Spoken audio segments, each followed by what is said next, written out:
എന്താ പറയാ എന്താ ഇപ്പ ചെയ്യാ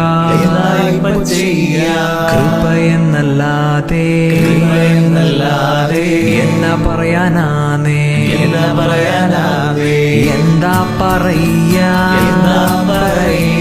എന്താ ഇപ്പ ചെയ്യാ കൃപയെന്നല്ലാതെ എന്നാ പറയാനാന്നേ യേശു എന്നെ കണ്ടു തന്റെ ചങ്കു തന്നു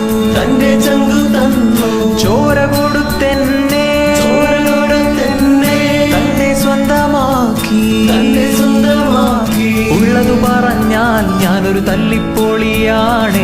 അപ്പന്റെ സ്നേഹമെന്നെ മാറ്റിമറിച്ചു. ഉള്ളത് പറഞ്ഞാൽ ഞാനൊരു തല്ലിപ്പൊളിയാണ്. അപ്പന്റെ സ്നേഹം